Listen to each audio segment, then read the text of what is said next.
안녕하세요. 전청입니다.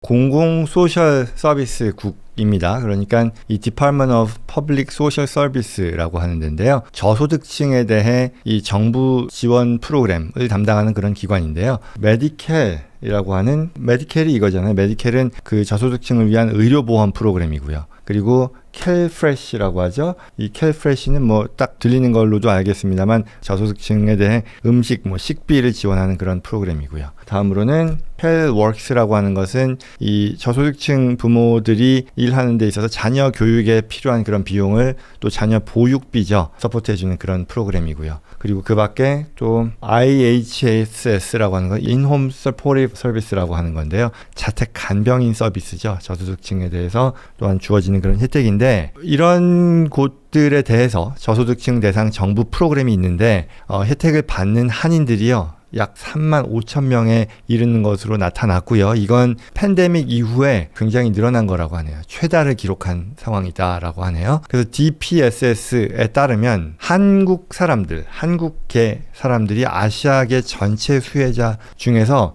대략 한 8.5%, 9%에 해당되는 그런 비중을 차지했다라고 하고요. 이건 중국계에 비해서 두 번째로 많다라고 하는데요. 중국계 이민자들이 사실 훨씬 더 많잖아요. 근데 중국계가 그보다는 많습니다만 그래도 두 번째로 많다고 하네요. 금년도 7월에 현재 상황은요. 저소득층을 위한 보험 프로그램, 의료보험이죠. 프로그램인 메디켈 혜택을 받는 그 한인들이 가장 많고요. 그리고 뒤이어서 저소득층에 대한 식비 지원 프로그램인 켈프레시에 대해 또한 한인들이 많이 가입을 했다라고 하네요. 그 밖에 자택 간병 서비스요. 그 다음 순서로 이어졌다고 합니다. 이 DPSS 측은요. 한인 수혜자가 월별 통계를 수집한 이래로 계속해서 늘어났다라고 하는데요.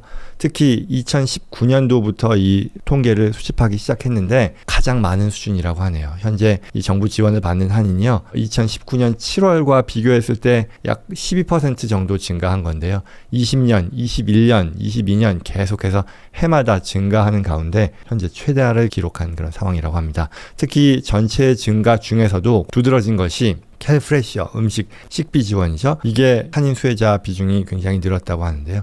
팬데믹 기간 때보다 늘어난 것이고, 이게 식비 지원 프로그램이고 또 제약 조건이요. 연령이라던가 지역에 대한 이런 제약 조건이 가장 없는 그런 프로그램인데, 여기서 비중이 늘어났다는 것이 이 결국 저소득층 현황 중에서 한인의 비중이 많이 늘어난 게 아니냐, 이걸 간접적으로 평가할 수 있겠다라는 그런 얘기를 하네요. 그래서 이 통계를 분석해보면 자격을 팬데믹 시기 동안에 확대했다가 다시 낮춘 상황이라고 하거든요. 그럼에도 불구하고, 왜냐하면 이 추가 지원금이 종료되다 보니까 이 자격 조건을 더 강화했는데 또 불구하고 한인 수혜자는 오히려 더 늘어난 상황이라고 하니까 이걸 어떻게 볼 것이냐에 대해서는요. 일부 전문가들은 수혜자가 증가했다라는 것이 예전과는 달리 어떻게 하면 혜택을 볼 수 있을지에 대해 한인들도 정보를 많이 이제 얻게 돼서 정부 지원 프로그램에 접근하는 게 더 용이해졌다라는 어떤 긍정적인 면에 있어서의 평가도 있고, 다른 한편으로는 정부 지원이 필요한 만큼 정부 지원이 필요하다는 것이 어려움과 어떤 고충을 겪고 있는 그런 한인들이 늘어난 거 아니냐라는 그런 또 현실을 반영하는 거라고도 하네요. 그래서 기사의 내용이 시사하듯이 이 해당되는 분들, 어려움을 겪는 그런 분들은요, 이와 같은 지원책 적극적으로 활용을 하셔야겠고요. 여기 이 뒤에 웹사이트요, 웹사이트 주소 나와 있는 대로 들어가시면 바로 지원할 수 있는 그런 방법들이 설명이 되거든요. 그래서 그런 것들 보면서 적극적으로 활용하셔야겠고요. 또 한편으로는 살기가 더 팍팍해지는 거 아니냐, 퍽퍽해지는 거 아니냐라는 그런 상황을 보여주는 것 같아서 안타깝다라고 하겠습니다.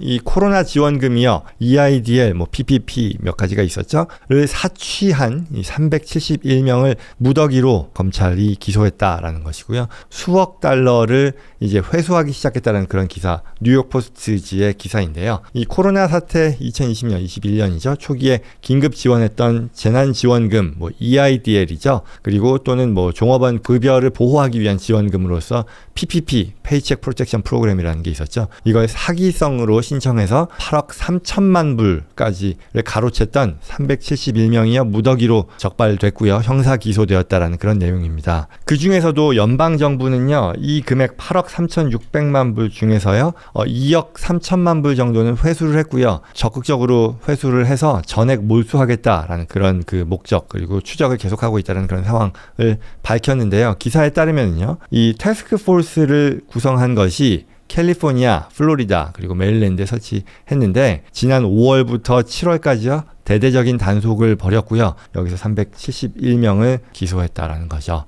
주로 여기 해당되는 거는 EIDL 중에서도 EIDL 어드밴스라 그랬죠. 만불 지원금 거의 뭐 많은 그 업체들이 받을 수 있었던 그런 혜택이었었고요. 그리고 PPP 된 사기였었는데요. 코로나 사태 초기였죠. 2020년 그리고 21년 중소업체들에게 사실상 만불까지 무상 지원했었던 거죠. EIDL 어드밴스요. 그리고 종업원 급여를 계속해서 지급하는 것만 충족을 하면 영업 비용까지도 이제 무상 제공했었던 PPP에 대해서 이제 사기로 신청한 사람들이라는 거죠. 예컨대 뭐 가짜 회사를 설립했다거나 아니면 가짜 재무제표 그리고 가짜 종업원 그리고 가짜 급여 이런 것들을 통해서 거액을 사취한 범죄자들이라는 거죠. 그래서 특히 이 371명 이번에 기소된 371명 중에 60여 명은요 조직범죄에 연루된 그런 사람들이고요. 또 미국뿐만 아니라 다국적 범죄 조직까지도 연루된 그런 경우들이 발각됐다라고 이 연방법무부는 설명했네요. 이들 3개 주 외에도요 그 밖에 뉴저지라던가 아니면 콜로라도에도 추가로 바로 이어서 태스크포스를 구축했다라고 하니까요. 이래서 계속해서 긴급 지원금 사기를 추적할 계획이다라고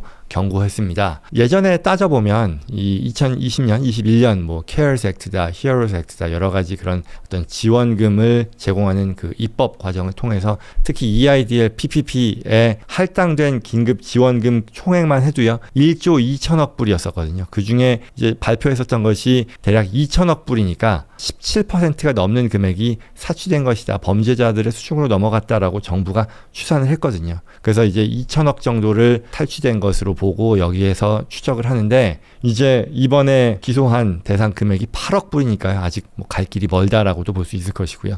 정부는 향후에 이 20년에 걸쳐서 이 금액을 계속해서 추적해서 찾아낼 거다라고 발표했네요.